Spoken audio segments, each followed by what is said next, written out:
Last time on Dragon Ball Z. By the way, I was waiting for Devin to stop chewing in the microphone for a second so I can do that. But no, all right. So, yeah, of course, we're not having a session tonight, and Josh and Bennett cannot be here, so we're recording this for them. I figured we would start off by talking about rulebook clarifications.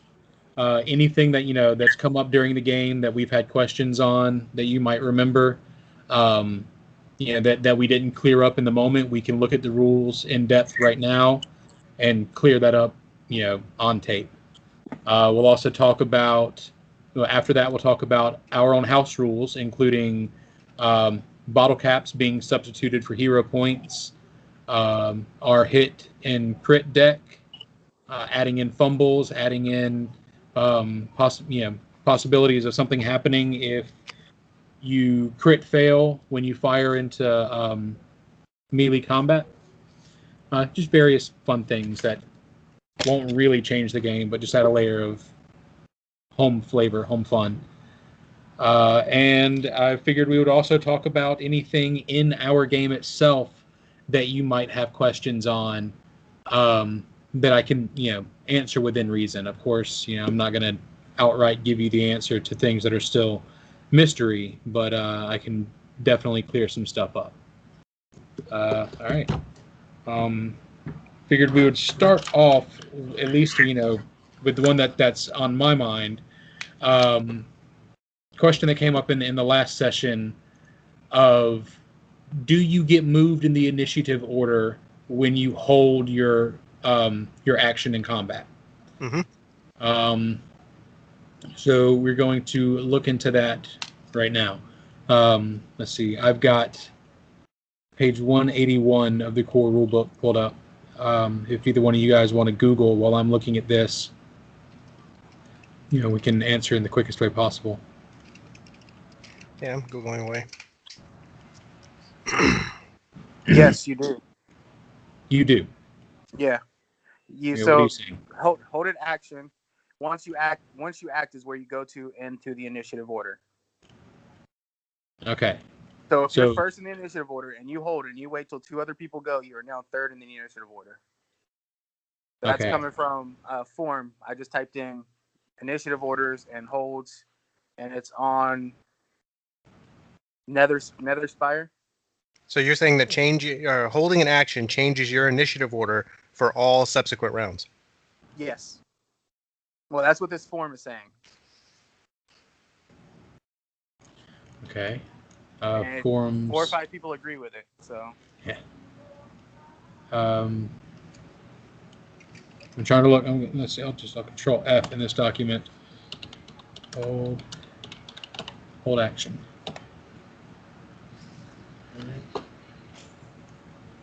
Nothing. Okay.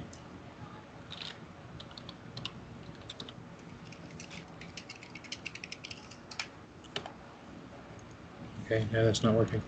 All right.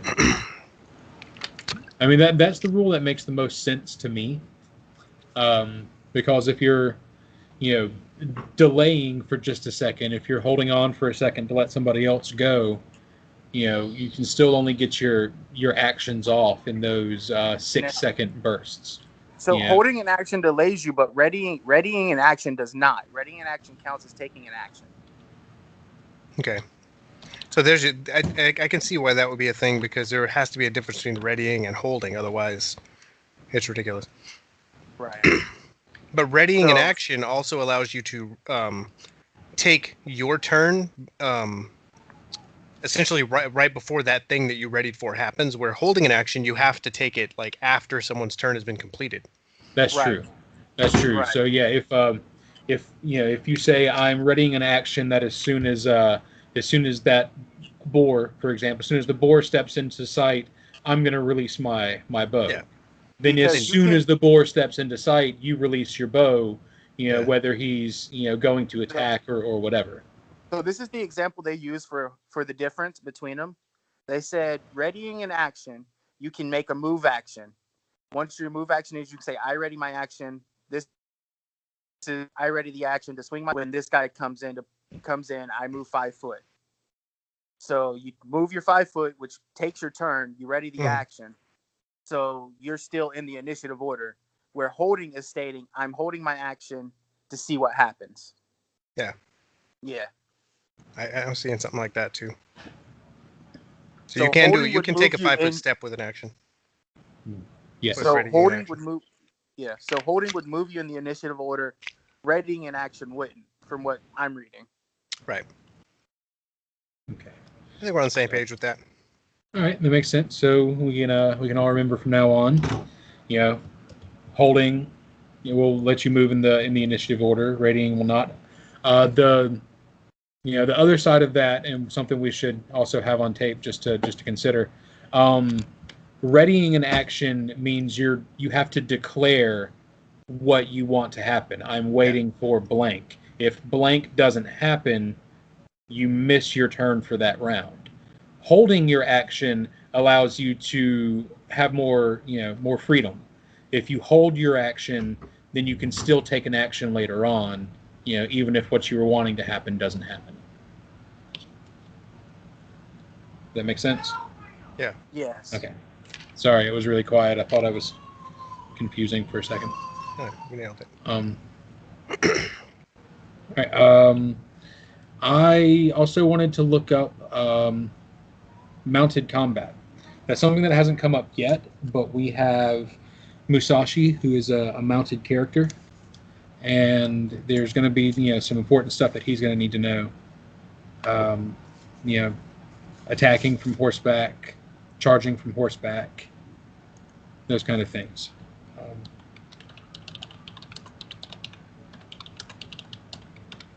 Let's see. I've got I've got a lot of DCs here on my GM screen. Or I say GM screen, my GM pad. So okay. Let's see. These just seem to be all right. Here we go. Armor class, concentration, combat maneuvers. I mean, wouldn't mounted combat and having your animal act have something to do with handle animal stuff? Yeah, you would have to roll. If it does, I can send you that list because I have to use it when I roll for my dinosaur. If you don't have it, I don't have it. But I've what have I got here? I got a bunch of information about mounted combat right in front of me here. Okay, what you got? All right. These rules cover being mounted on a horse in combat, but can also be applied to more unusual steeds. It says horses, ponies, and riding dogs can serve as steeds. Mounts that do not possess the combat training are frightened by combat. If you don't dismount, you must make a DC 20 ride check each round as a move action to control such a mount. I'm assuming our mounts, or his mount at least, Musashi's mount's going to have combat training. So Casey does it? I think it's a feat he has to take. Let me pull it up. Keep going, Devin. I got it. Yeah, it'd be a warhorse. So I can skip most of this part right here, but it says your mount acts on your initiative count as you direct it. You move at its speed, but the mount uses its action to move. A horse is a large creature that takes up space 10 feet, 2 squares across. For simplicity, assume that your mount shares the space during combat. You share your mount space during combat. Combat while mounted says you need a DC 5 ride check, and you can guide your mount with your knees so you can use both hands to attack or defend. This is a free action. Okay. So when you attack a creature smaller than your mount that is on foot, you get a +1 bonus to melee attacks for being on higher ground. If your mount moves more than 5 feet, you can only make a single melee attack. Essentially, you have to wait until the mount gets to your enemy before attacking, so you can't make a full attack. Okay, even at your mount's full speed, you don't take any penalty on melee attacks while mounted. Okay, so an example would be Musashi wants to, on his mount, run down someone who's 120 feet away. Mm-hmm. He can guide with his knees. That'd be a DC 5 ride check. Yep. Ride this guy down at his mount's full movement speed, which I think is 120 feet per round or some ridiculous shit like that. But he could use both hands to fire a bow. Yeah. Oh, yeah. He could also use both hands to fire a bow. You're right. But I was thinking, like, with his sword, ride this person down and be, a DC 5 ride check, and then separate with his attack, he would get an additional +1 for attacking while being on higher ground. Yes. Yep, but he doesn't need to do the DC 5 ride check unless he's trying to ride with his knees. Like, he can use one hand on the reins and one hand on the sword, and there's no ride check. As long as his weapon's one-handed, he has a free hand to do whatever he wants with it. So the ride check wouldn't be needed. He's got a +4, at least a +4 or +5 in ride. So I think that that washes. It's automatic. Make it. That's the word I'm looking for. Make it automatic. Yeah. So he would automatically pass his ride check. One of his feats that he gets is called Mount, which allows him to have an animal and use it as a mount. Okay. So he's good. But if the mount itself doesn't have combat training, then the mount is frightened by combat. Okay, so the mount does have combat training. Okay, good. I was about to say he can't use that in combat if it doesn't. No, he can use it in combat. I think he just has a high roll anyway. It gets the frightened condition, and I think you have to roll against that. Yeah. Okay, well that's not bad. Now there's more here. Okay. It says here, if your mount charges, you also take the AC penalty associated with the charge. If you make an attack at the end of the charge, you receive the bonus gained from the charge. When charging on horseback, you deal double damage with a lance. That's all under charge as an attack. It says here you can use ranged weapons while your mount is taking a double move, but at a penalty of -4 on the attack roll. You can use ranged weapons while your mount is running at a -8 penalty, where there'd be quadruple speed for the horse, and you get a -8 penalty with a bow. In either case, you make the attack roll when your mount has completed half its movement. You can make a full attack with a ranged weapon while your mount is moving. Likewise, you can take move actions normally. Okay. So now, also, if we're using the horse in combat, right? Mm-hmm. Can the horse use its attack and he use his attack? So you're talking about the horse having an attack? Yeah, because the horse actually does have a hoof and a bite attack. And since they move on their own, can the horse attack and then him attack? I don't see any specifics for that, but I would think they would both get their turn. That's what I was thinking too. Now his I guess that would matter on how far the horse moves. Really, like if the horse double moves, then no. Or I guess the horse would still get its the horse would still get its 2 actions, and Musashi would still, I guess, just get 1 in that case. Still, right? Yeah. Musashi would only get 1. The horse would only get 1. Okay. If he's on the horse and the creature he's attacking is just standing in front of him, they'd both get full round actions to attack it. Right. That makes sense, Jeremy? Yes. Okay. Hey, what were you saying? What feat did you need? I'm sorry to make sure the horse was. Mounted combat or combat training. Combat training. Yeah. Okay. No, but I was thinking of the Musashi and his mount of kind of like a mech warrior, he gets in it and it makes one more complete unit. The horse gets the movement, Musashi gets the attack. Right. But we're saying the horse gets the movement and an attack, Musashi gets an attack. Right? That's what it seems like. Okay. Say it one more time. Okay. So during his turn, is like I used the mech warrior analogy. Is Musashi and his mount one unit where the mount does the movement and Musashi gets the attack, as the combat economy goes, or does the mount get a movement and an attack, and then Musashi gets an attack? That's what I was asking. Because if the horse is moving, let's say the horse moves 120 feet, right? That's not the end of the horse's turn unless it does a double movement, correct? Right. So if the horse moves 120 feet and attacks, that would be an end of a turn. It says right. Oh, sorry. I don't know what you guys are talking about. I was reading. It says fight with warhorse. If you direct your war-trained mount to attack in battle, you can still make your own attack or attacks normally. This usage is free action. There you go. Okay. So, so essentially, he could take his horse, ride it 120, jump off, have it attack, jump off of it, and attack. He could not jump off of an attack because then he'd be taking a move action. Okay. Yeah, his move action is the horse's move action. Okay. Yeah. Okay. So I guess it essentially expands his economy to 3 actions. The mount gets 2 actions, and Musashi gets 1 when mounted. Basically. Yeah. Okay. Unless they just don't move, and then it's like a whole different thing. Yeah. And then if the horse doesn't go anywhere, then the horse can take a full round attack, and Musashi can then jump off and attack. Okay. Makes sense. So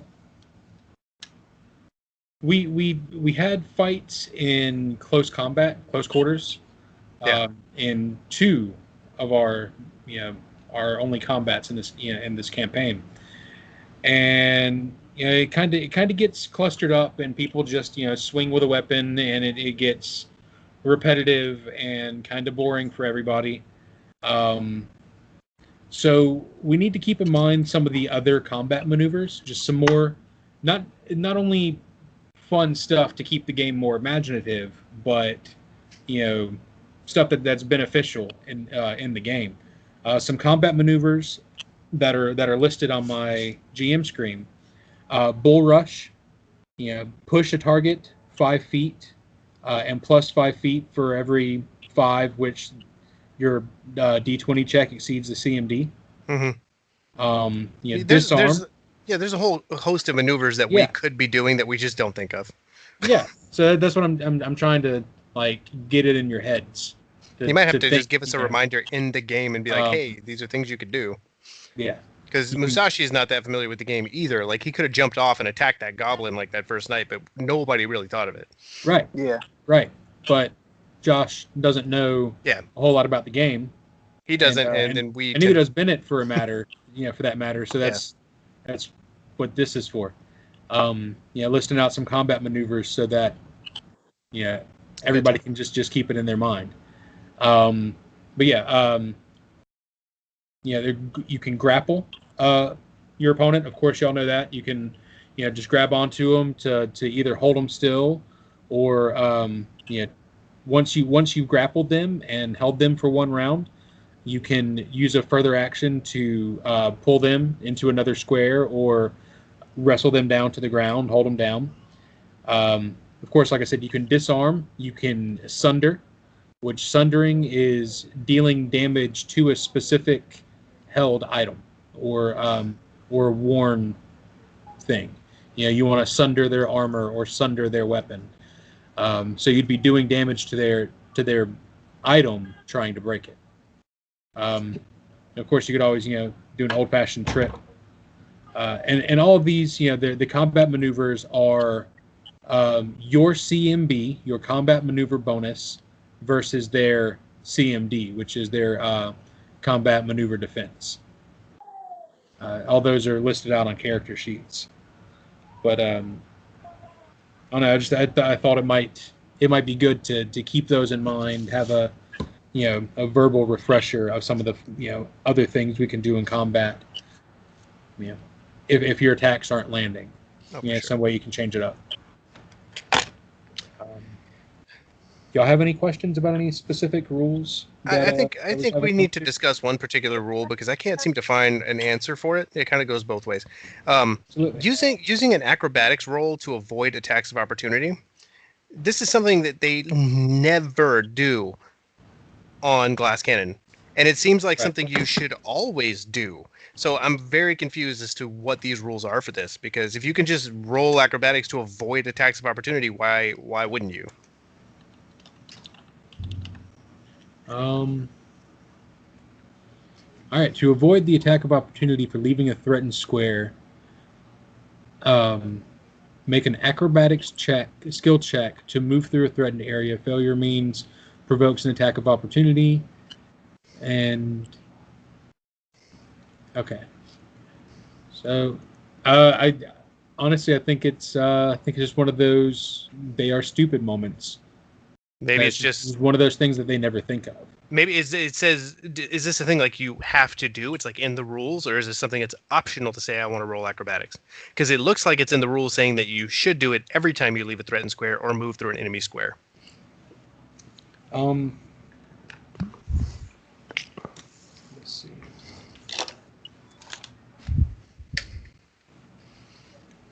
Do you have it on I think it's selective. Page?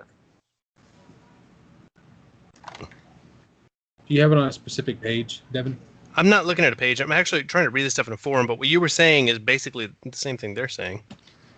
Like, it's verbatim here. All right.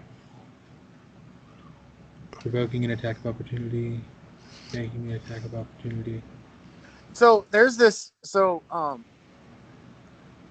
don't know if this would help answer the question, but with Barbarian, there's a move called Come and Get Me, where you can choose to you can choose to have the attack of opportunity happen to you, or you can roll the acrobatics. But if you allow the attack of opportunity, you get a swing before them. So I'm assuming it would just be what you want to do.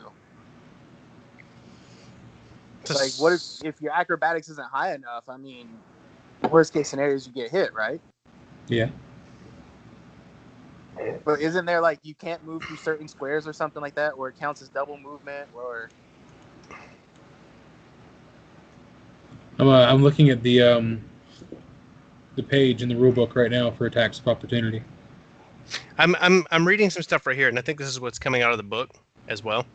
But it doesn't say whether or not it's mandatory to roll acrobatics checks. It just says an acrobatic skill check is made to move, and so forth. But it doesn't say it's mandatorily made, so it's very confusing. But I think the way we're looking at it, like if there's another way to avoid the attack of opportunity, you would move that way, right? Well, yeah. Yeah. So if there's no other way to avoid it, then you go through the attack of opportunity. So then it's up to you to decide if you want to take the hit and move your full space, or if you want to roll the attack, or if you want to roll the acrobatics and only move maybe half of it. I think. Well, here's the thing. Like the rule right here says, if you fail the acrobatics check, it provokes an attack of opportunity, but you continue to move through your move action and you don't provoke any further. However, if you succeed in your acrobatics check, you do not provoke an attack of opportunity, but your movement speed is halved. Okay. So succeeding actually lowers your movement speed, whereas failing, they get to make an attack and you continue moving as normal. Okay. Is what? And that seems to apply to all situations, whether it's in the bedroom. If you're moving by one foe or through one foe, it seems to be kind of the same thing here. Failure. Let's see, moving through, like you can move. Acrobatics checks here are actually used to move through an enemy space. What do you need, baby? So your goblin that was stuck on the bed could have done this.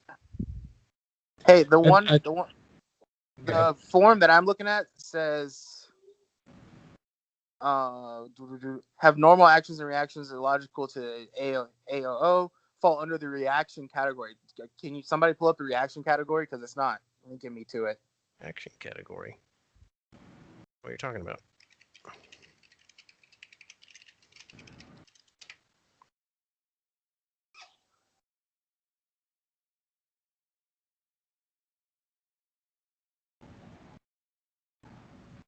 I don't see nothing about a reaction category.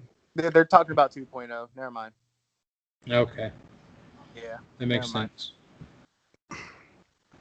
You see, I do see, like I was saying, you can move through an enemy space with an acrobatic skill check. That to me makes sense. Yeah. Do me a favor, because I cannot find that anywhere in the rule book. Yeah.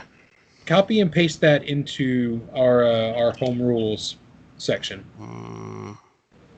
Okay.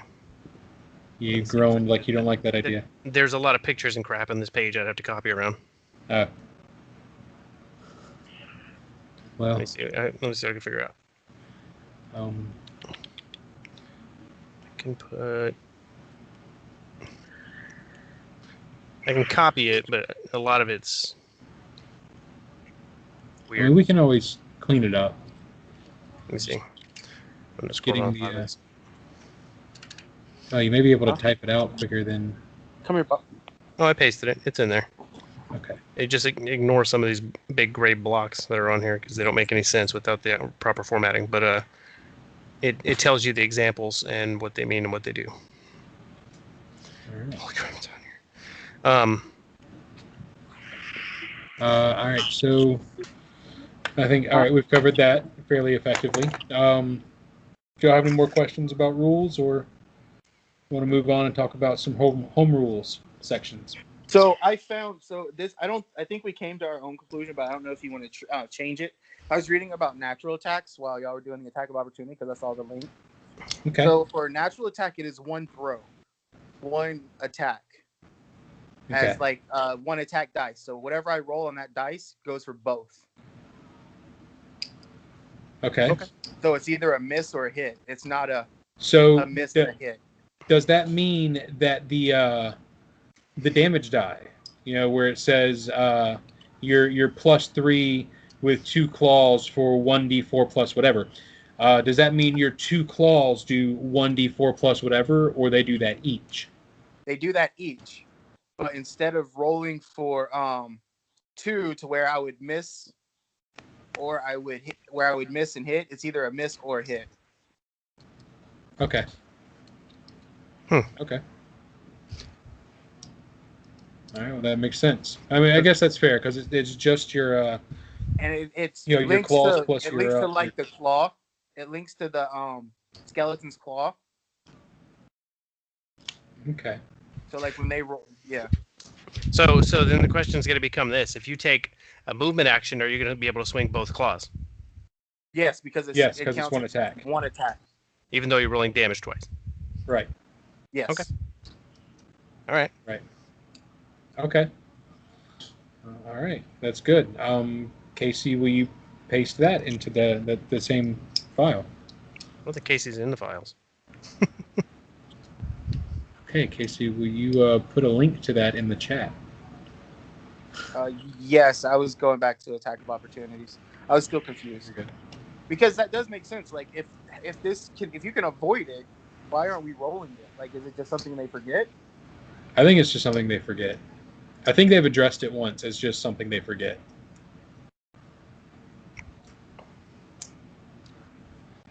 And it really doesn't happen all that much. They don't get attacks of opportunity very often. Yeah.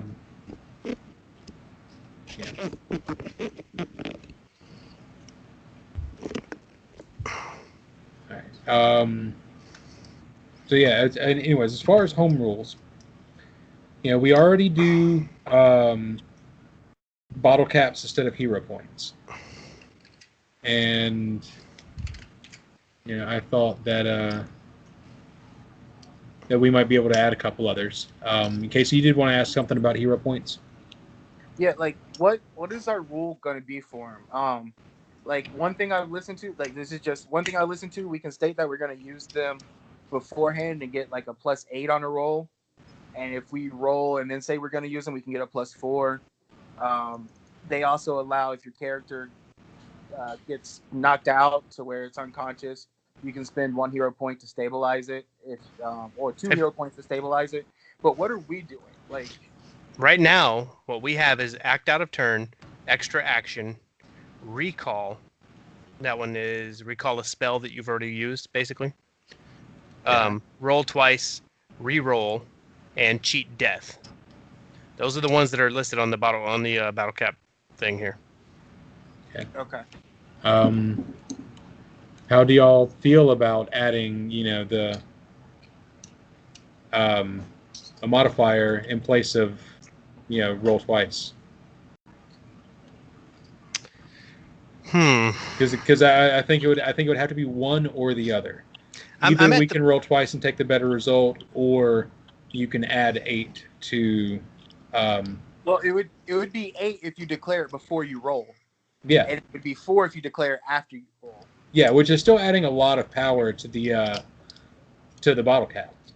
Yeah, because of course you wouldn't use it if that 4 wouldn't get you, your needed DC. Right. Right. Like it's adding a lot of power to the bottle cap.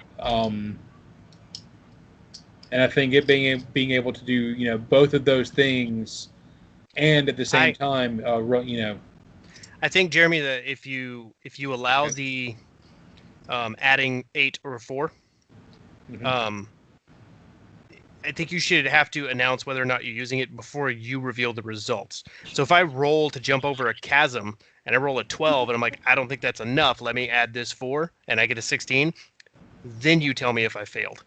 Yeah, that sounds fair. That's cool. Okay. But, I mean, it doesn't matter which way, because basically rolling again and what we're talking about is the same thing. It's just with rolling again, it's... Rolling twice is, I think, a bit more of a gamble. Because you do always have the misfortune of rolling, 2 that are under a 5.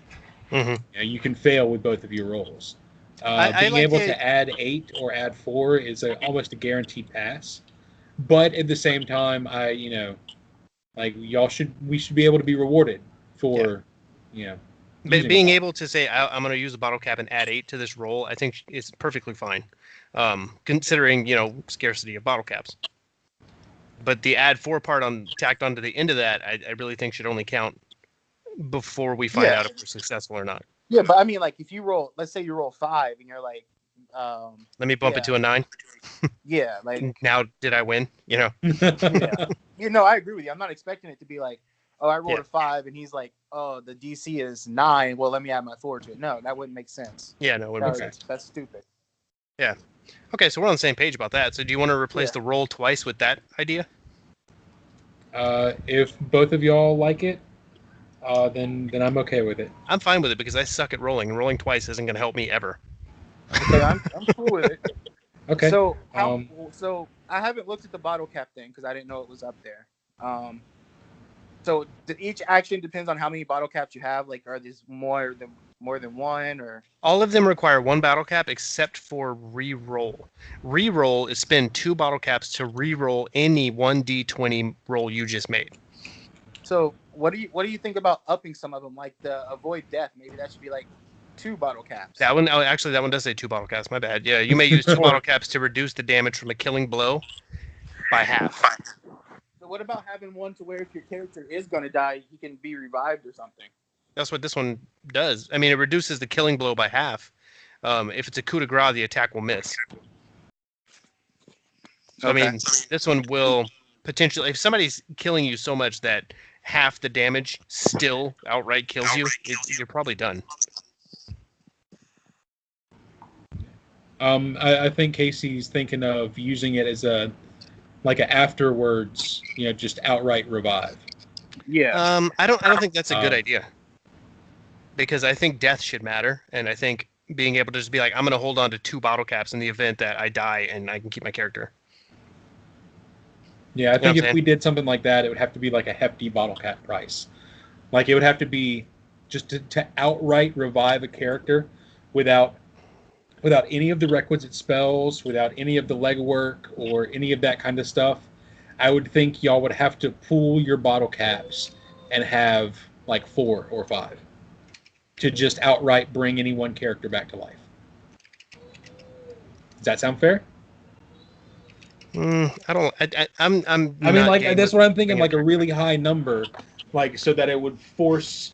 So one person couldn't just be like, well, I'm just never going to spend my bottle caps. Well, no. What I'm thinking is if this is why I'm thinking this, and I don't think you were on Skype, Devin, for this.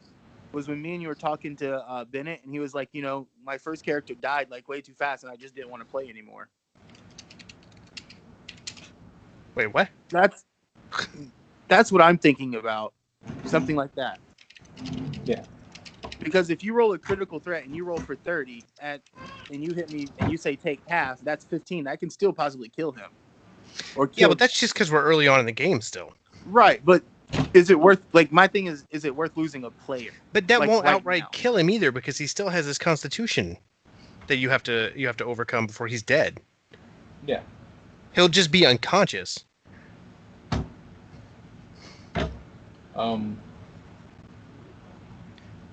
I just don't like any kind of concept that would take your character from death back to life again. I don't. It means death doesn't matter, and it does. It just means death doesn't matter. You're just gonna respawn, regardless of the bottle cap price. It's just you're gonna respawn. Okay, that's fine. Yeah. You do know that there are higher level spells that bring people back to life. Yeah, I am aware of those spells, and if you can afford to cast those spells and you have the means to do so, then I'm fine with that. But bottle caps are a house rule from outside of the game. To me, it's like Park Place in Monopoly, where you stack the money in the corner and somebody gets it and ruins the balance of the entire game. Well, that's true. Let me see.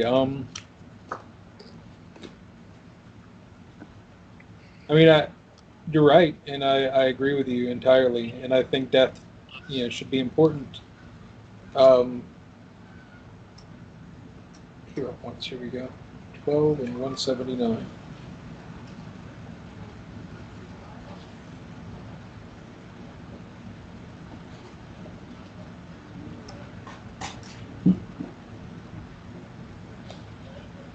Nope, that was not. All right, let's Google it. Yeah, I'm leaning towards, Devin's frame of mind on it. Like, I'm really fine with the cheat death that we have on here for 2 bottle caps, cutting the damage in half. But I really believe that if the damage cut in half still kills you, your character sucked. It's just the way it goes. It's time. It's time to get another one. Yes, that's fair.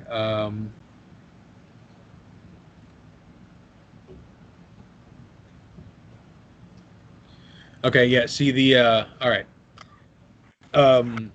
What I kind of bastardized that one from was the hero point, description here on the PFSRD. Their version of cheat death. A character can spend 2 hero points to cheat death. How this plays out is up to the GM, but generally the character is left alive with negative hit points but stable. For example, the character is about to be slain by a critical hit from an arrow, and a character spends 2 hero points.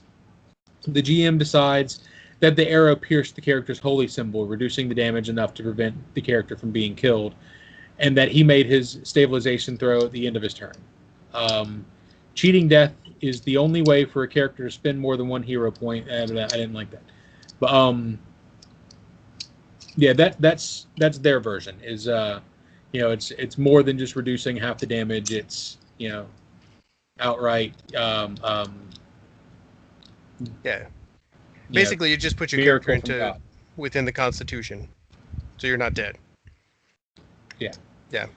Does that sound all right? Spend 2 bottle caps, and rather than kill you outright, it just brings you down to negative 1 hit point. I don't like it, but I'm willing to compromise. I'm willing to compromise because I know it's a middle ground between what we're thinking. All right. I will put in an addendum. How's that? If everybody agrees with this, if everybody agrees, all right.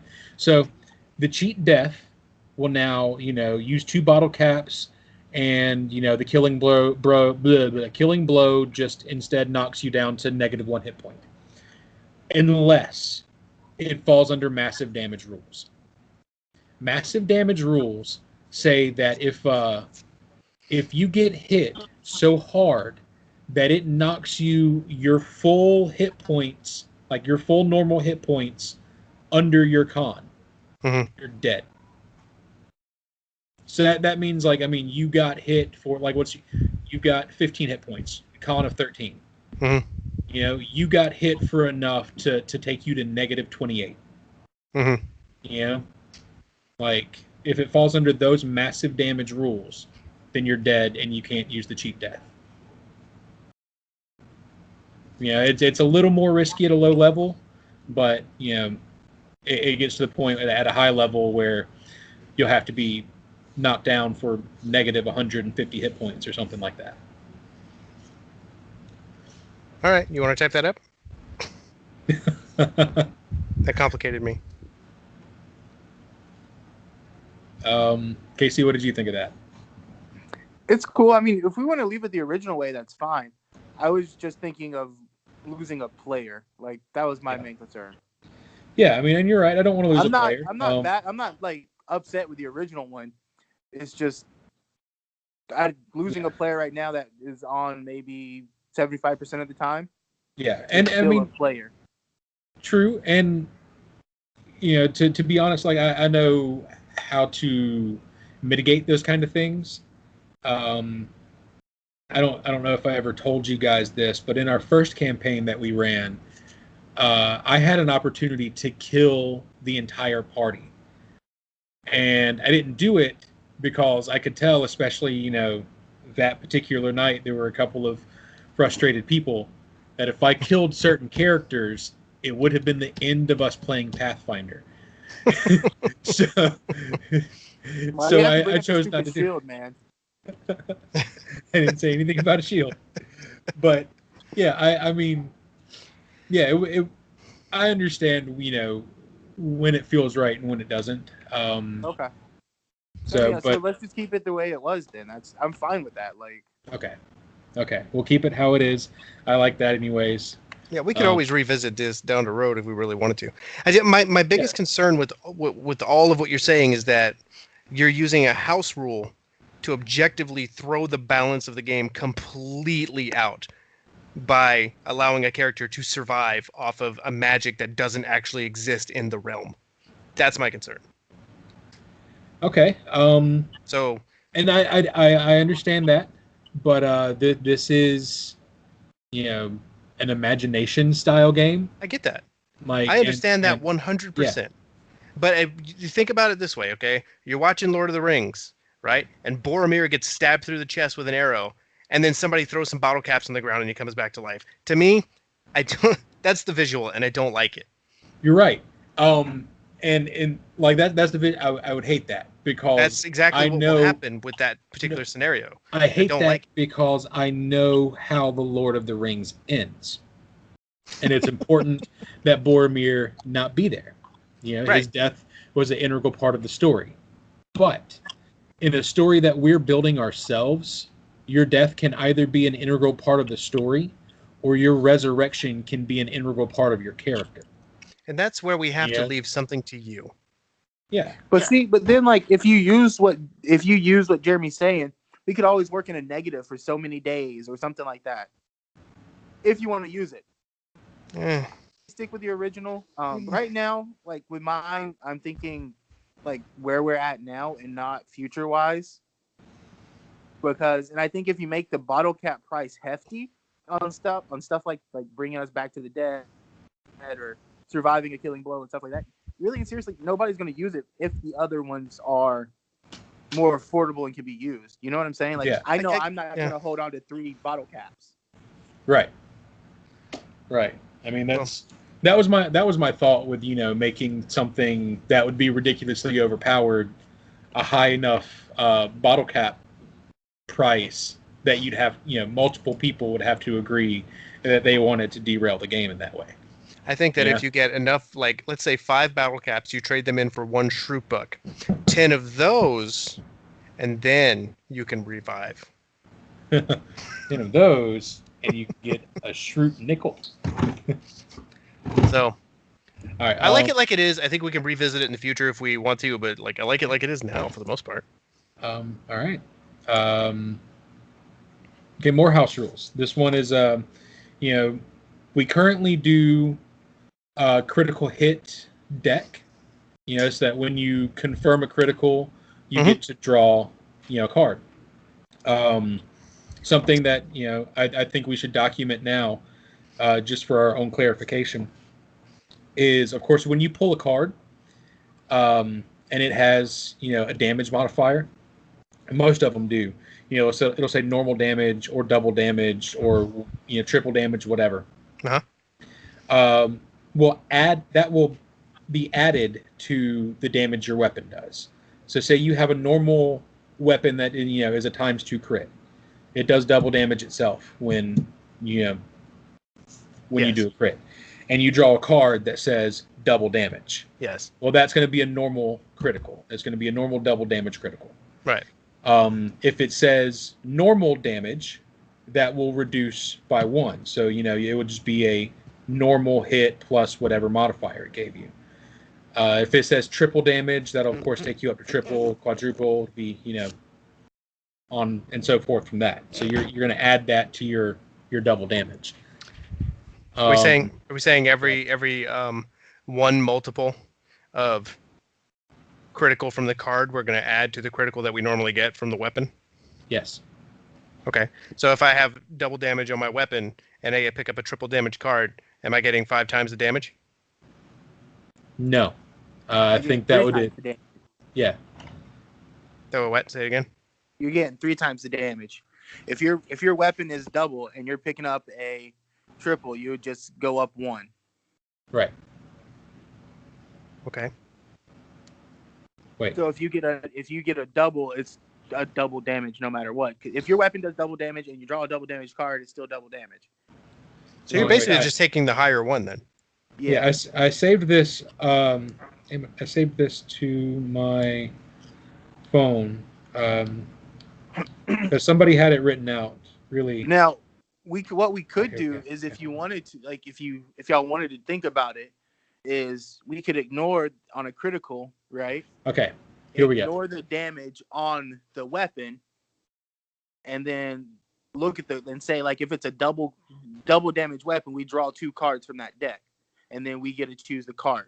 If you want to do that, it's up to you. Okay. So I think saying like using I don't know, it gets a little confusing the other way. Yeah. To me. Listen.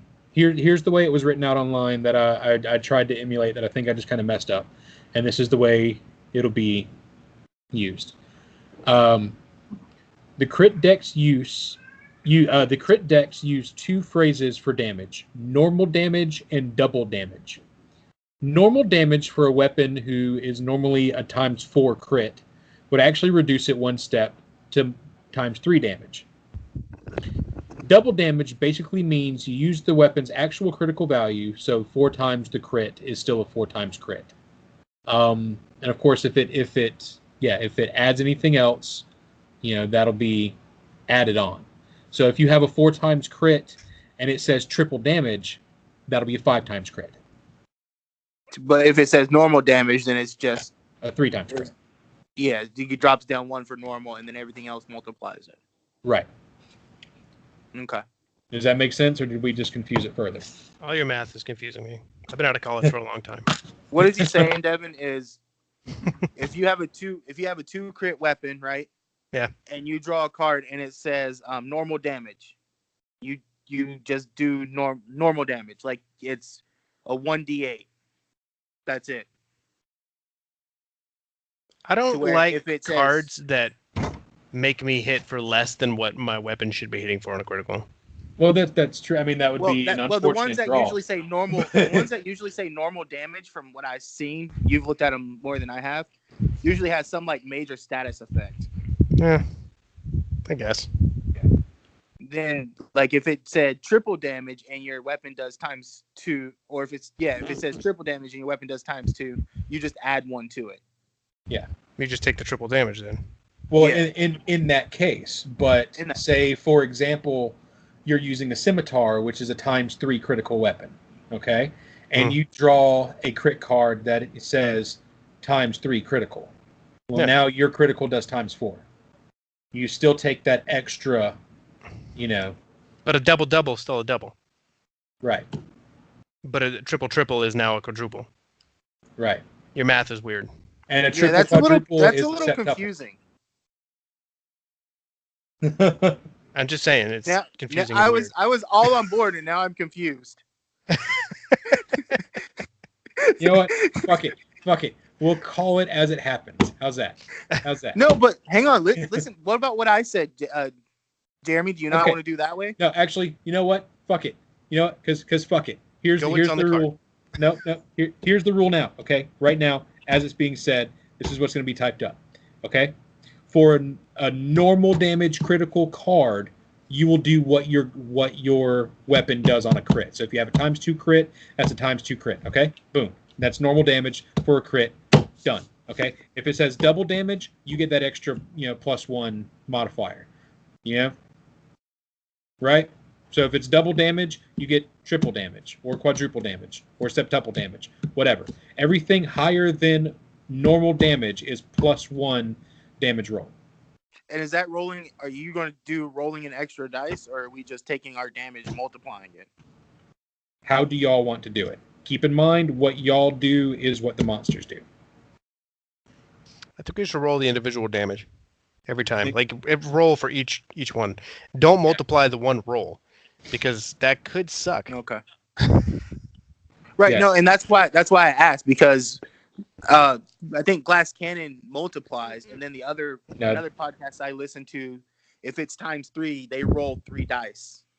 Yeah. If it's ×4, they roll 4 dice. I like the rolling 4 dice thing you said. Yeah. Okay. Yeah.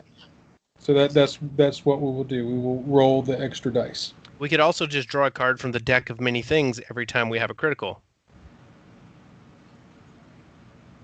You wouldn't like it, though. Is it not what we do already? The deck of many things is something else completely. Oh shit! Yeah, you're right.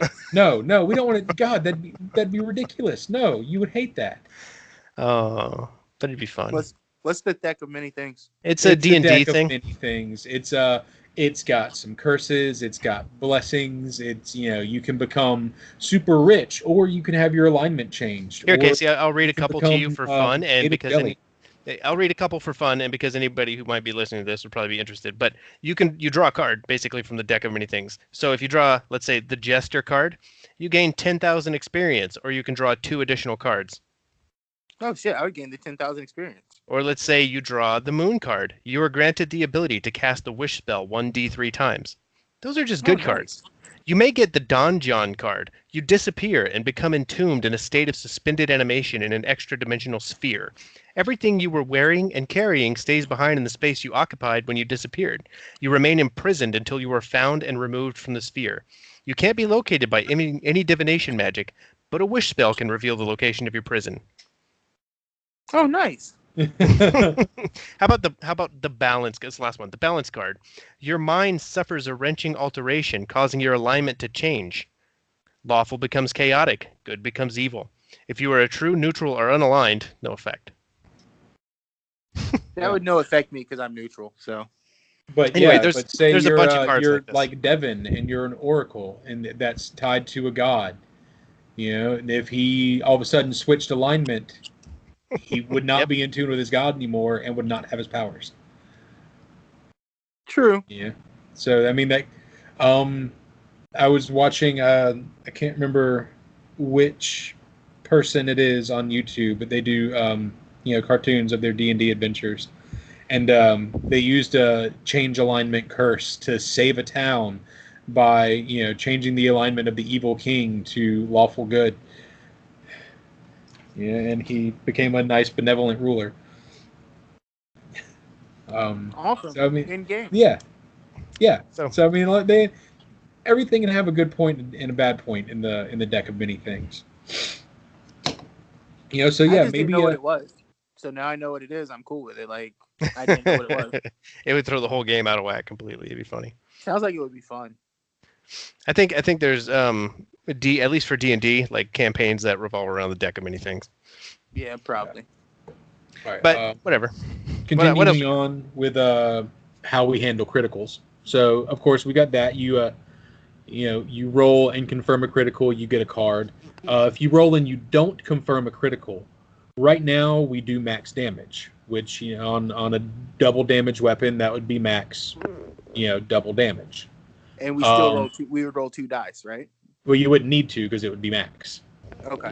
So if it's 2d8, oh, yeah, I'm sorry. If it's 1d8 plus 1, then you would get 2d8 plus 2, which would be 18 damage. Yeah, no, I was being stupid. That's what I get for watching a video and listening. No, it's fine. And we're going to continue that until y'all hit level 5. Once you hit level 5, we're going to do like the Glass Cannon does now and do exploding dice for non-confirmed criticals. Cool. Y'all do know how exploding dice works? Yes. Yeah, every 6 you reroll. Yeah, every max whatever. Number. Max number. You reroll. If you're rolling a d8 and you roll an 8, you roll it again. Roll it again. In a good way. Well, you get to keep that 8 plus, whatever else. We are also going to have fumbles. For from now on. Every time you roll a 1, you will fumble. Once you get to the point where you have 2 attacks in a normal round, you will be able to confirm your fumbles. But for now, if you roll a 1, you fumble, and we will draw a fumble card. Sweet. And that will go for all monsters and all PCs. Okay, but no, repeat that one more time. I'm sorry. We're going to have fumbles, all monsters, all PCs. Everything. I got everything up to the last part. You cut out on me. it goes for everybody. Yeah, it goes for everybody. Okay, no, when you were talking about the 2 attacks, I'm sorry. Yeah. Not there. There. No, there. No, there. Once I'm really busy watching this video. Once you get to the point where you normally can have 2 attacks in a turn, which is where you have a base attack bonus of more than 5. Yeah, it's like 6. Yeah. Once you have a base attack bonus of 6, you can take 2 attacks in a turn. And at that point, you will be able to confirm your fumbles. But until you hit that point, a 1 is just a fumble. So for another example is, if Bennett follows the right way in his ranger, he can start making 2 attacks at next level up. Yeah. Okay. And then he will have the privilege. He would start confirming his fumbles then. Right, but if he rolls a natural 1 now, he fumbles. If he rolls a natural, if he rolls a natural 1 at the next level, he gets the privilege of rolling again to see if he actually fumbles. So it's just missed. So it's whenever we get 2 attack. Okay. Yeah. Okay. Question. Well, Devin, for me and you, that's not till like level 18. Yeah, probably. That's okay. It's all about magic for me. You said everybody goes off the fumble deck then. Yes. Now, does everybody go off the critical hit deck? No, just named characters. Only playable characters and named characters. So does that mean? So back to the fumbles. Does that mean all of your monsters can fumble? All of my monsters can fumble. Okay. Any lowly goblin that y'all see, in some child's closet, can fumble. Yeah, I have questions about that goblin when we get there. Yeah, you should. And any character that has a name. So I mean that means if it's given a name in the adventure path, it can have a critical card. Or if you guys decide to fuck with me and make me name something on the spot, it's going to gain the ability to have a critical card. That's fair. That's fair. Yes. Any named monsters can draw a critical card. We were going to talk for a minute about shooting into combat because we have at least one ranged character right now. Shooting into melee combat generally involves a -2 penalty. So that's just normal. I know Bennett has some ways that he can mitigate that and make it less of a penalty, but we're not here to talk about that. I thought it was -4, Jeremy. Is it -4? Yeah, it's -4. I'm pretty sure. Double check me, but I thought it was -4. Pathfinder. Well, crap. I can just look up precise shot. Hang on.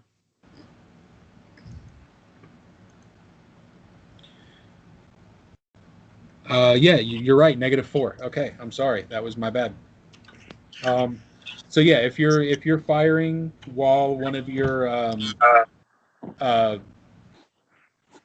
friends, I couldn't think of the word for a minute, companions, is involved in melee combat, if you're firing into that combat, it will be a -4 penalty.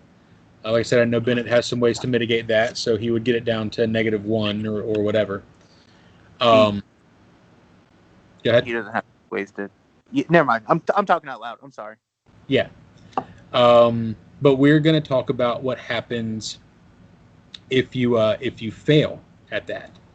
But that is active combat creature, right? Not just combat.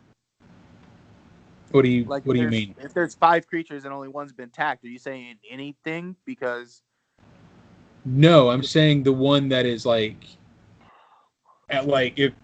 if you're saying there's 5 creatures and they're all standing around one person, but only one has been attacked, is that what you're trying to say? No, like our first. Remember when the goblins were raiding the town and they were all spread out? Right. Just the active combat, right? No, in melee combat. Okay. Like if they're standing there toe to toe with somebody, with one of your allies. Okay. You gotcha. know, We're good. We're good. Yeah, in side by side squares. We're good. Yeah. If it's just normal combat, then you're fine. Yeah. Okay. We're good. Yeah. But yeah, if they are in melee combat, then that is a -4 penalty. But if you fail at that, you're going to have a chance of hitting your buddy.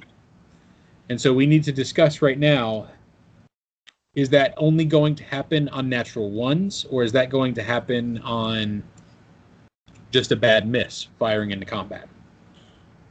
I think natural ones, man. Because otherwise you're going to be penalizing everybody who misses in combat. Yeah. No, it misses in melee combat if you're firing at somebody who's if you're using range engaged. in melee combat. Yeah, but if you have characters who primarily attack ranged, then it's going to be constantly nearly hitting people. If you want to do something like that, what if you put like a fail chance on it? Like not like a dice roll fail chance, but like if he misses it by 5, like, or if he misses it by 10. That's what I was thinking. I was thinking if his if it's if you want to do it. I think it's a little excessive, especially at early stages with this. Yeah, because that -4 is like major. Yeah, that -4 is major. That -4 is bad. I was thinking, honestly, it was only going to be on natural ones, but I wanted to give the option of it being more risky, I guess, more dangerous. But I was thinking natural ones, you would have maybe a 15% chance of hitting your friend. Like if you roll a natural 1, not only do you get your fumble, but you roll a D100 and you may hit your buddy. I'm good as long as it's a natural 1. I'm good with it. Like it'd be a natural 1 and then a D100. Like you would have to get 15 or below on a D100. After that. Yeah, I'm good with that. Okay. That's a pretty low chance still. To roll a 1 and then to roll like under 15, it's a pretty low chance. Okay, good. So yeah, it just makes it more. I know in some ways it can be seen as penalizing the ranged characters. I don't quite see it that way. I just see it as adding a little more depth to combat, making it a little more fun. Yeah, that's why I don't mind it, but it can't be. It has to be on natural ones because like if it's every miss, that would just be. No, I wasn't thinking every miss. No, that definitely wouldn't have been the case. See, I was thinking like critical misses. Like if you went, like you listened to the second. Yeah, like the second edition, the critical miss is missing like by critical 10. Misses. Yeah. Which I mean, but the only time that, it would be a long time before a critical miss ended up being anything higher than a 1. I mean, most of the ACs are between 14 and 18 in these first couple. So there's some fumble cards then, just something to think about. Like I like the idea with the 1, but there are fumble cards for ranged characters already where you deal damage to your opponent. So would they take that damage then plus on top of the other damage? Yeah.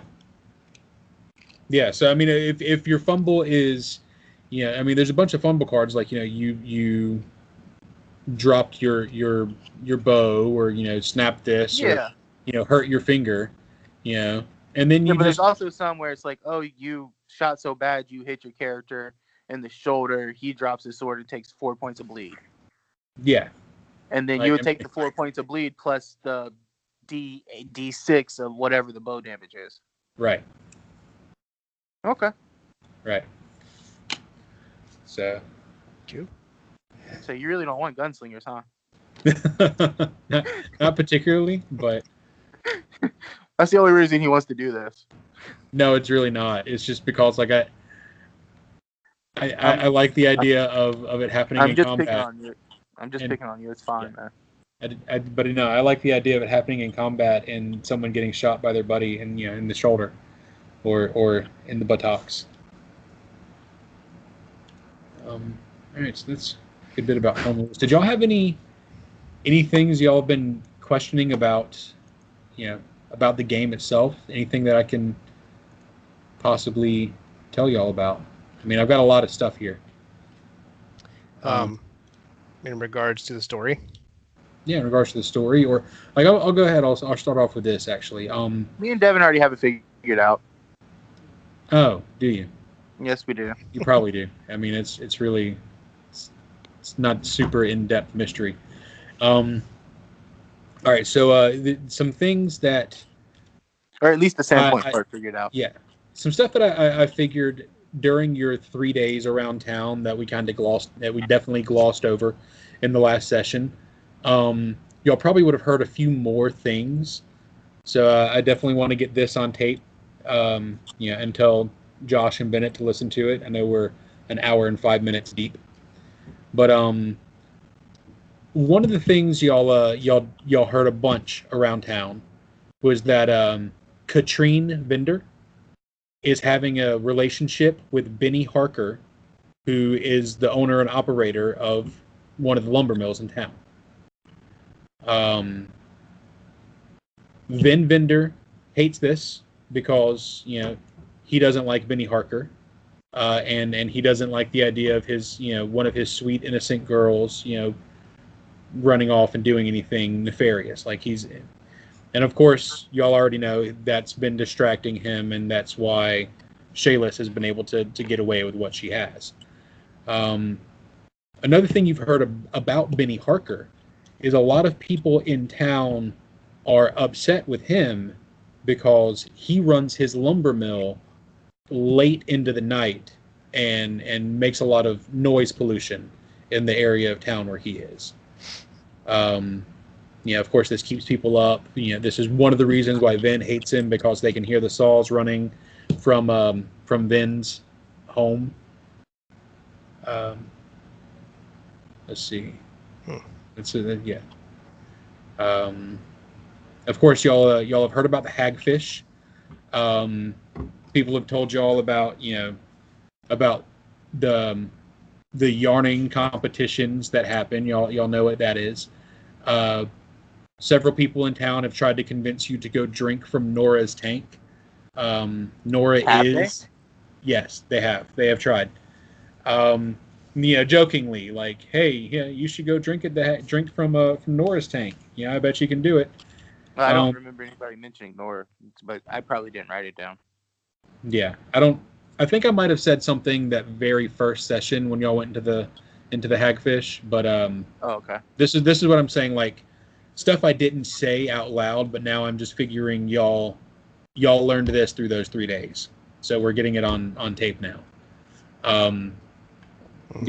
Nora is a hagfish, and she lives in this briny, nasty, muddy water in a tank inside of the hagfish, and there's a purse full of coins that hang beside her tank, where everyone who wants to compete, drops in a silver, takes a cup and drinks from Nora's tank, and if they can keep from throwing up, then they get the whole purse. There's several inscriptions of people who have won in the past, but over the entire history of this establishment, only 25 people have ever been able to carve their name up there. I figure maybe somebody in our town, in our party, might want to get on that. I'm interested. Gorvy, the town janitor, for lack of a better term, has been making more of a menace of himself than usual. He's been spending evenings on the boardwalk harassing women and starting fights at the hagfish. Mayor Kendra has had to ask him several times to ease up on his drinking, and he's grown complacent and believes that he can get away with what he wants as long as he continues to ensure that the streets are clean. People are going to give him what he wants because he picks up the shit. And there's also rumors that he might have connections to the Sarni gang that, again, has a fairly large presence in town. Make a note of that, Devin. Yeah, we were going to ask about the Sony game so we played too. Yeah.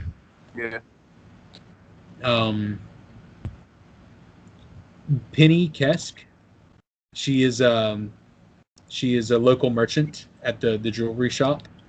Y'all have seen her in town, publicly berating her husband for leaving the vault and the front door unlocked again. He's, kind of an absent-minded guy. Sounds like a shop we need to rob.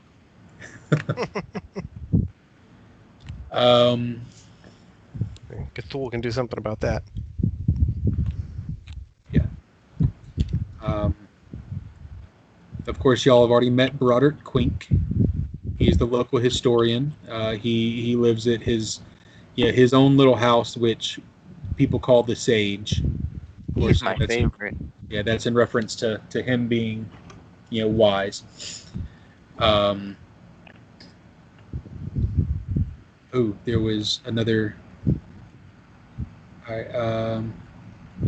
Belor Hemlock is having a secret affair with Kane Tesarani. Tesarani.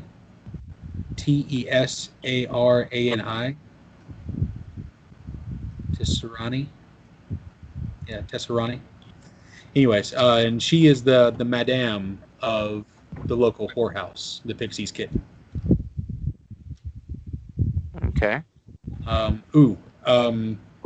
Cordova, you've or I say Cordova, we're not in game. Devin, Cordova would have heard this, and I imagine he would have been interested. Madame Mavashti is a local seer, and she is the oldest resident in Sandpoint. Interesting. Yeah. For a lot of reasons. Okay. I'm gonna have to re-listen to this later. Yeah. That's why I'm wanting y'all to know some stuff here. I think that's everything that that I haven't told y'all already that I had planned to tell you. I mean, I've got some stuff written here about the current members of the founding families themselves. If y'all want to go ahead and hear that, that'll take probably a few minutes. I think we can dig into that in game. I don't want to get too much. Yeah. Okay. Should we be? Obviously, we're investigating Kaigetsu family. Yeah. Should we be investigating other families? Well, I guess what I'm asking is, are we on the right track? Yeah. Yeah. I figure I can go ahead and tell you that you are on the right track. Okay, just tell me if we're over here like just looking at something shiny or not. You know what I mean? Like, are we going the right way? Is what I want to know. Y'all have gotten distracted by a couple of shiny things, but I think within the last 2 sessions, you've really, narrowed in on the right path. Okay. I think y'all know where you're going. Sweet. All right. But that's all I really want to know. Yeah, but finding more, I think we find more stuff out in the game would be good too. Oh yeah, definitely. But you're right. We don't walk around asking for rumors very often. I think our characters tend to be singularly focused. At least mine is towards saving the world. Yeah. Mine just wants to get done so he can do what he has to finish doing. It's gonna be a while. Yeah, all we're doing is saving Sandpoint. Yeah. You're saving through these last 3 days, like, y'all have probably been having a blast. But, something you didn't touch on, which I was hoping you would. I'm sorry. But it might not be anything. The goblin in the house, why was it so brutal? Like, was he just starving, or was it like a change in like power? Because they're pretty much just a nuisance. Like, why was he killing everything? That goblin himself, like, he was starving, and he was terrified. He had been trapped under that house for 3 days. Just trying to eat what he could, eat bugs, and the little boy. Every time the goblin would try to sneak out, the little boy would see him, and scream, and the goblin would run back into his hole. And the parents would come in and investigate the closet, and nothing would be there. And of course, the little boy would get yelled at. So, yeah, he ended up being trapped there for 3 days. He was starving, and I might as well go ahead and tell you this. That goblin was Gresgert. That was one of the heroes that Stimpy Crudbucket told you about. Mm-hmm. Yeah. I figured y'all might, possibly leave him alive or take his head back to the jailhouse or whatever, and ask to identify him or whatever. But that would have been a smart thing to do. Yeah. Well, but see, that's the thing. Like, he attacked and killed. Like, we weren't gonna let him live.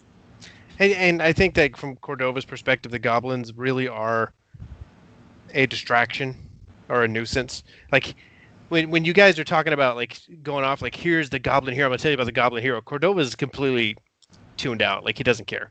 He doesn't care who they are. Just kill them and be done with it. Like, he doesn't care for goblins. Like, whatever. That's not the mission. You know what I'm saying? Yeah. It's not his mission. I know Argus is, like, balanced in life and all this, but Cordova's very, I don't have time for this. I don't care what their names are. Let's just get to the source of it and end it. So, like, him taking the goblin head and trying to identify or interrogate that goblin would have been pointless, because he's just like, what we got from these goblins was garbage so far. They don't know much. They don't know enough. This one living under a house, who cares? Like, we have a track we're trying to follow with the Sarni gang and these tunnels, and let's try to figure that out, Yeah. Makes sense. Yeah, but ultimately, like, just so you know, well, never mind. What? I can't. Never mind. Whatever Cordova needs to learn about the goblins, he'll find out the hard way, I guess, because he really doesn't care about the goblins. No, but look at it this way. They started the distraction. We know there's Longshanks controlling them. So if we follow the goblins, we'll get to where we need to be. That is where Argus is seeing it, but also learning what we're going against is another part of Argus's plan. He wants to know what we're doing. He understands that goblins are nuisances, but they're also they can also be very strong and just outnumber us altogether. Yeah, and maybe Cordova's not as concerned about the strength of the goblins because he's from a world with much scarier things. Right. But then that's what Argus is trying to get through to everybody. Is like, hey, this isn't just a walk in a park because you see this small little green creature. Yeah. Like when he saw the goblin kill the guy and the dog, that was shocking to him because he's lived with goblins. Like, yeah. So that's why it was so hard to hit. Because he was. Yeah, he was hard to hit. That did surprise me a little bit. He was a special goblin. That's what I wanted to know. I wanted to ask you about his stats because every other goblin we fought, we were slaying like right away. Yeah. Well, I did give him a little bit of boosted stats. Not boosted. I boosted his HP. And that's only because I didn't want him to go down in the second round. After not having any combats for 5 sessions. So I gave him cool. I gave him, I want to say, like an extra 12 HP, that he shouldn't have had. But other than that, his I'll go to what's it's actually real quick. But no, his AC was 17. Because I was going to say I was rolling like 16s with all my stuff added in, and I wasn't hitting him. I was shocked. Yeah, his AC was really 17, which is freaking high for a goblin. That's probably why he had low hit points. Yeah. Well, he was annoyed. He was literally annoyed. That whole fight, I was annoyed, just so you know. That means you successfully entertained Casey for a game. Because you had Devin swinging a mace, tearing up a bed, me swinging my sword, tearing up a bed, and my dinosaur is just sitting there like, oh, what can I do? Let me just take a shit on the bed. Well, your dinosaur was the only one that was like hitting. No, that's true. So yeah, and I realized in this entire campaign, I've only hit your dinosaur. Your dinosaur and an NPC. That's it. My dinosaur is beefy and fun. It's funny, man. I want like I don't know, Jeremy, if you want to work this in, but like I think Devin has a pretty cool backstory. I think my backstory is kind of okay. I think we need to like focus like on character backstories to kind of start getting it to bring up in the thing. Like, you know how like sometimes Glass Cannon will do like a flashback or something. Yeah. I think that would be cool. Well, I've actually already I've talked to a couple of you. I'm not gonna say names, but I've got a couple of those that were supposed to be triggered. One of them was supposed to be triggered on the boar hunt. On what? I said one of them was supposed to be triggered on the boar hunt. Yeah. Good job, Casey. Good job. Look, man, y'all just went with it. You were pushing Hey, really hang hard. on. Wait. For me, when y'all decided not to start doing it, I was literally, you can ask Jeremy, I was messaging him like, how can I fix this? Flip a coin was your answer? Leave it completely to fate? Really screwed up. Gonna let fate handle this one. I don't know you were gonna try to fudge it. That's why I was like, roll it on the screen. Yeah, no, I was gonna try to fudge it, dude. I know you were. Roll that's why I said. That's why I said roll on the screen. I was like, no, you brought us here. Roll it on the screen. I was gonna let you fudge it until Devin said roll it on the screen. Because I was gonna fudge it so we go like. Because that's like ultimately like metagaming, like from my standpoint, I want to play the game. Like I'm not just always gonna play Argus. So I was gonna fudge it so he goes because I know like that's like a massive amount of experience. Because like once we get to a certain point, if we get close to it, my knowledge of this game is done. Yeah. And Jeremy knows how far I've played. Yep. It's freaking hilarious, man. So my knowledge is done. So when y'all decided not to go on the boar hunt, that's why I was like, shit. Because we would literally probably be level 2 right now.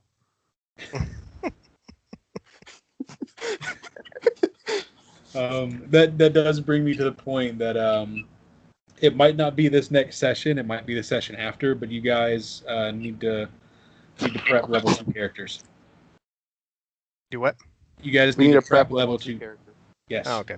Gotcha. See, and that's another thing. When we missed that out, I like talked to Jeremy the next day. I was like, "Are we getting anything for role playing? Like, are you giving us anything?" And I actually have. I actually have. Mad.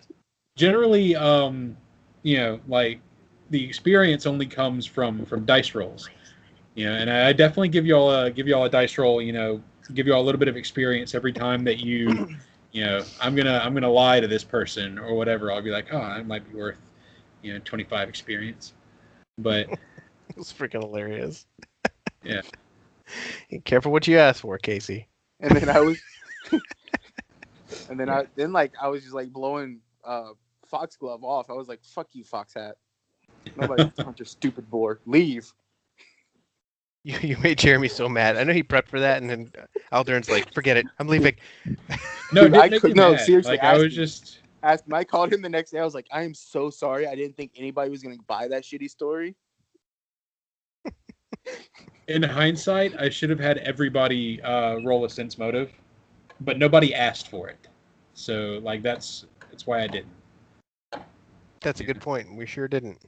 Man, we just. And that's something else I think we got to do better on, like playing each other. Yeah, playing each other, but diplomacy and stuff like that, like it really hasn't came into effect yet. Like, it came into effect when I interrogated the goblin, but besides that, it hasn't. Yeah, but that's for the most part. People aren't lying to us. It's like we're assuming that they're lying so that we're trying to sense the motive of every single person we talk to. The only time it's come into effect. Things we should sense motives on. Like, for one, I don't believe that Nalia's baby was born stillborn. We probably could have gotten a sense motive there too. Yeah, and then I believe that they honestly think she survived. And I don't know. I think if we sense motive on whether or not she died, I think this place might be so inundated with it they legitimately believe she's dead. There has to be somebody in that town that doesn't, though. But Well, there may or may not, but I mean, I can go ahead and tell you this. What they've told you about Nawalia's baby is true. Every word that you've heard about her baby. The stillborn baby, twisted, monstrous, and deformed. No, like, I agree that it was probably twisted, monstrous, and deformed. Yeah, and not alive. Yeah. I was thinking the town killed it because it was twisted, monstrous, and deformed. No. In fact, those who delivered the baby, those few people in the know, kept it a secret. But Casey, that really doesn't change the theory that we have anyway, because whether or not the town killed the baby or they just straight up like shunned her for it's no. Y'all can go ahead and say your theory out loud, by the way, because your theory is not going to affect how I prep. And Josh and Bennett might want to know your theory as well. Yeah, I already texted your theory, but yeah. What was it? Pretty much, like, we feel the town, like, me and Devin have a little bit of a different one, but it's just like an extreme hatred for the town, for the people that are attacking. Thinks it's Tsuda and Nalia, and then also like this town is very prideful, so that's like another curse maybe from the Runelord.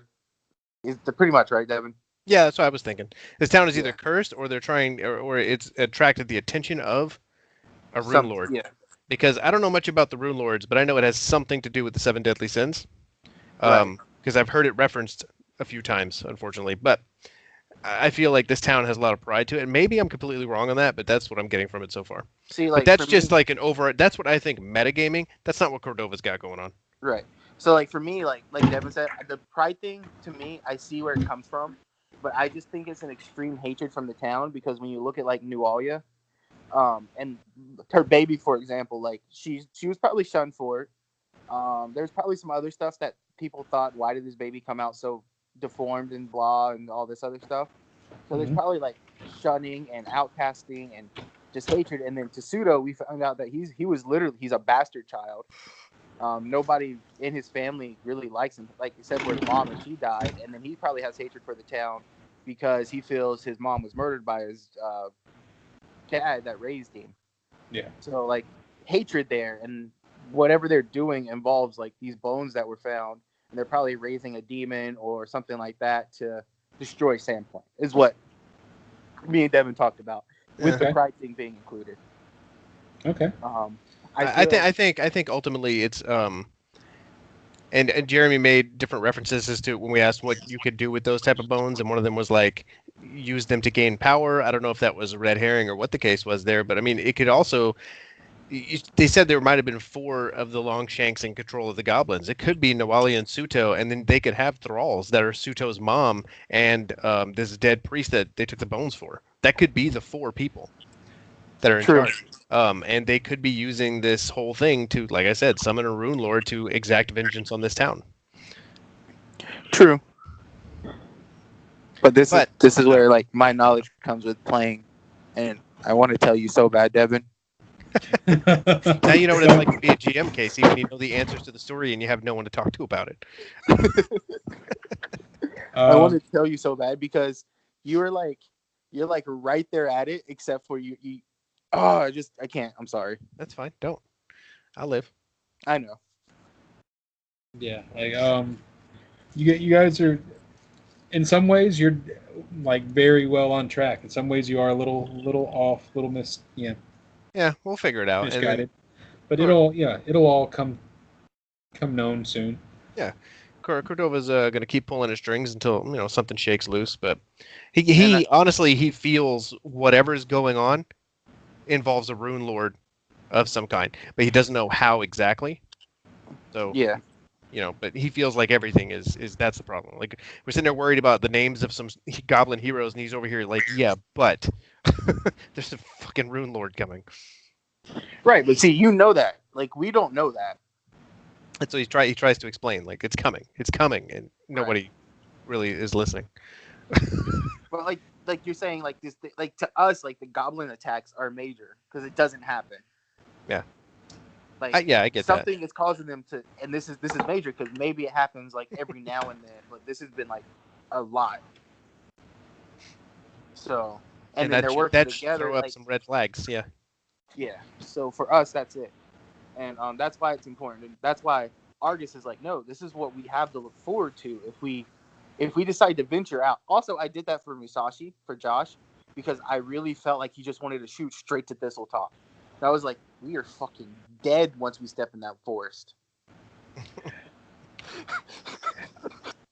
Yeah, Argus would have split.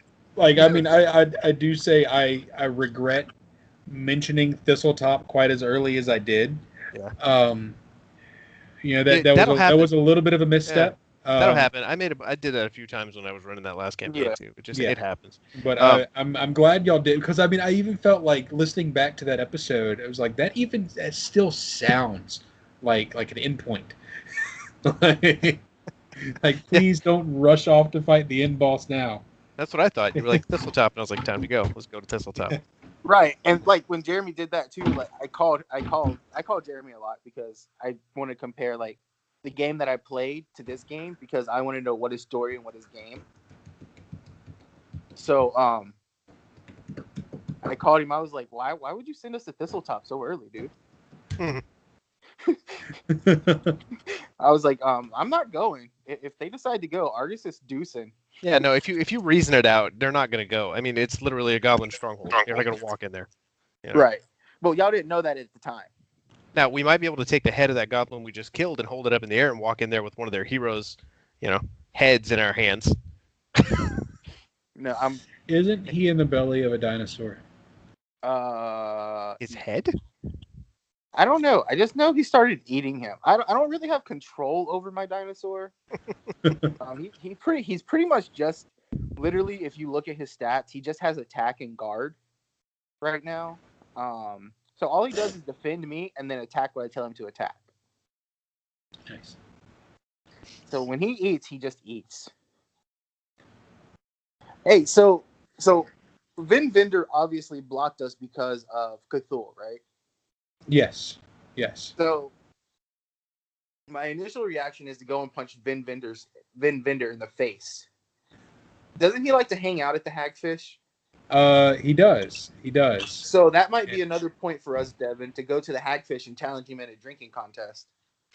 Maybe. I can also diplomacy him. Yeah, I feel like maybe diplomacy is the better way to go. I feel like y'all might have been given some clues as to some stuff you can do to smooth things over with him. Yeah, call his daughter a whore. Yep. Exactly. Yeah. I can tell you. If you gave us Bennett has the things ideas. that he likes, I don't remember what they were. I can tell you Bennett has ideas. I mean, obviously, something we could probably go shut that sawmill down at night. Like that would probably make him happy. Oh yeah, separate his daughter from that guy. Yeah. Shut the sawmill down, separate his daughter from the guy. Threaten that guy that you leave her, or we'll kill you. Diplomacy check. If you run your saws past this time, my dinosaur will shit on your face. Also, you need to go to Vin Vendor and ask his permission to date his daughter. Yeah. You guys just solve everything with harsh words and. I mean, I could always just offer the dude some drugs too. I could be like, "Hey, Vin Vendor, here's some drugs. Let's be happy." Maybe that's how I figure for the last couple of days you've been going around and people have been coming up to you and buying your herbs and special powders. Every old woman in town has tried to get Cordova to marry their granddaughter. Every time Argus comes to town, there's a baby boom. No, like that's what I wanted to do, like, because I feel like the 3 days were rushed, and I felt like you were doing that to keep us on track. Yes. So I didn't want to stop you, but that's how I wanted to get some of the secrets out. Like I can walk around town and sell stuff and talk to people. And I want to play like more of the herbalist guy, drug dealer type guy into effect. And you still can. We still have a good day. Game tomorrow, whatever next day we play, it's next game day we have a good full day for y'all to do some stuff. For sure. But I definitely and I know it felt abrupt and somewhat railroady in the last session, but I kind of felt like I had to take the reins a little bit. Y'all literally asked every person in town, "What do you know about Nualia Tobin?" Excuse me, have you ever seen Pseudo Kaijitsu? That's our thread we're pulling on right now, man. Yeah, I know. But And I understand, and I get being thorough, but like after 3 sessions or so of, I'm gonna admit, answering the at same some point, questions. I stopped paying attention because you were just saying the same things over and over. Yeah, that's what I was. And 3 sessions of answering the same questions, I felt like I just had to, we're going this way, and just turn the wheel. Yeah. No, it's all good. So, but yeah, we're having fun. Yeah, but definitely, like that's why, that's why I wanted to get this on. I keep saying on tape, on record, whatever. Stuff y'all think about what y'all were doing. I want y'all to think about how your characters interacted with the town and made friends and such. I think Cordova is going to take a little break from the group, maybe, and explore this town because he's never been in a town before.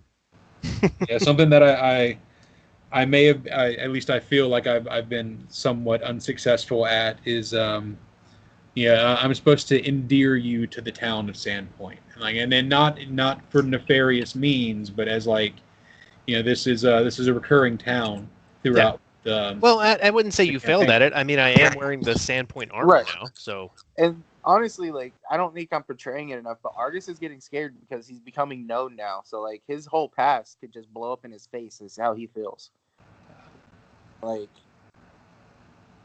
Yeah. Sandpoint and Magnamar is not far from each other. Cordova is at a point where it's like he's only ever fought for a cause, and now that cause is up in the air, he's taking on Sandpoint's colors, basically. He's like, I can't fight for my mission anymore because I don't know what's going on with that. I can't find the people I came here with. It seems to have failed. I have to protect this town. I have to save the world. And that's where he's at now. So he's also very concerned about Shayless. I know I didn't get a chance to say it, but she did have a goblin in her basement, and we just saw what that goblin did to that other guy. So he's gonna want to go there. once he gets past that emotional roller coaster, be like, oh my god, maybe in the middle of the night that we're about to have. It should be fun. That should get us back in good with Vin Vendor when I bust into his house and be like, is your daughter alive? Is she all right? She had a goblin in the basement. Unless Cthulhu unless are we aware about Cthulhu, right? So. Yeah, I'd imagine. Yeah, because he told us. He told us. Had a goblin in the basement. And then he went down there, and then there was nothing there except for her naked. I think Cthulhu told us that. He did. Yeah. Funny man. Got it. So, and I think y'all might have thought, it was part of the joke, but now, if y'all would like to buy that now vacant house in Sandpoint, it's available. I'm for real. The PCs can have a home. Yeah. It's only got 2 rooms. It's only got 2 rooms. The basement's full of goblin crap. Maybe we'll have some carpenters. You're gonna have to come down on the price if you want us to buy that home. I will give you 1 gold. I'll give you 2. Poor woman still can't find her, 17 gold and 2 platinum. Stole everything. Or her her grandmother's ring that had been passed down for. Oh yeah, he's going to Runelord hell. So funny, man. Anyways, I'm gonna have to draw it here in about a little less than 5 minutes or so because. That's fine. I'm dying in this room and I can't stay here much longer. Yeah, so what do you think? So in the game, do you want to know what we're thinking so you have a chance to plan, or are you just cool the way you are?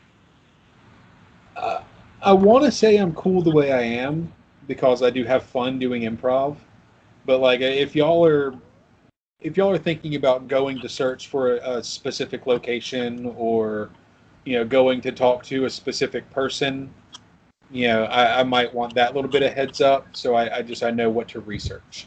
Vin Vendor. We're definitely going to want to get back in his good graces. Of course. Yeah, so Vin Vendor and that whole thing, so what you told us about the dude with the sawmill and his daughter, that would probably be something we look into. Yeah. Hey, we could go try to talk to Vin Vendor and he'd be like, you were back in my good graces if you go on a boar hunt with me. Unfortunately, Argus would have to go on it. And then you could use those maps you built. Ah, good. That's a fair point. Argus wants to look for the tunnels. Yep. Okay. And then Argus also, because a lot of people don't have it, he needs to find a place to refocus. He's feeling unfocused, so he has to find like a place to where he can just meditate. Okay. So I don't know if you have a place like that in Sandpoint. So I kind of feel like. Oh, sorry. Go ahead. I was gonna say I feel like Father Ezekiel should have mentioned the old seer when I was talking to him. Well, that's metagame. That's my fault. Okay.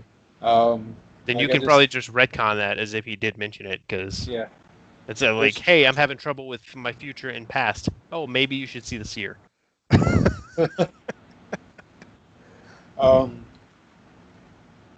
Anyway, a meditation area you were talking about? Yeah, meditation area. I think I have something in mind. If you want to know now, or you want to know in game. No, you can just tell me later. Yeah. Casey, what do you think about checking out the Chopper's place on the island? Yeah, I mean, we can do that. I feel like that led nowhere, but maybe there's something. Well, I wouldn't mind going out there and just detecting magic, at the very least. Yeah.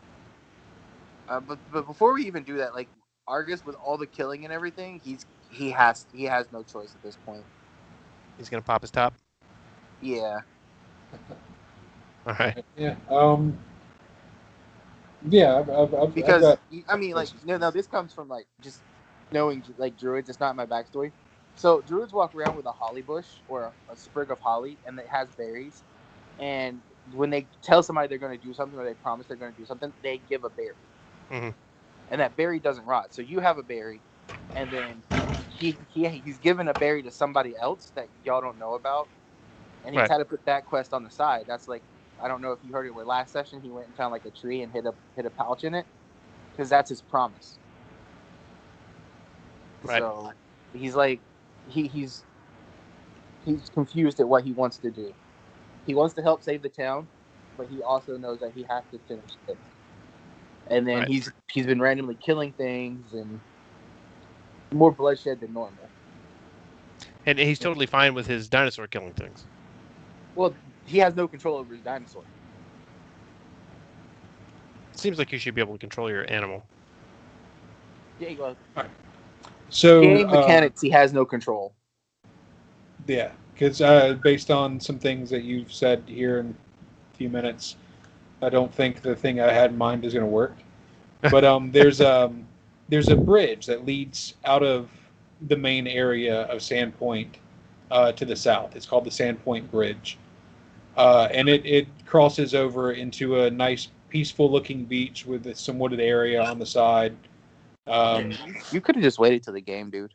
No, that's fine, and it leads to the rich people homes, but yeah, like I figure like it's just right there, right beside the Rusty Dragon. Actually, you can just like walk out and leave town and hike into the woods a little bit if you wanted. So like, you know how you have a dog? Like think of how you train your dog. That's how much trust him and his dinosaur have. They have a lot of trust, and his dinosaur will listen, but sometimes he just does what he wants. I get you. All right, I gotta get off of here, man. This air conditioner is not treating me well, and I'm gonna die. All right. Oh, have fun. That really sucks. We'll get over it. We'll fix it. All right. All right, man. I'll talk to you guys later. Bye. See you, dudes. Bye.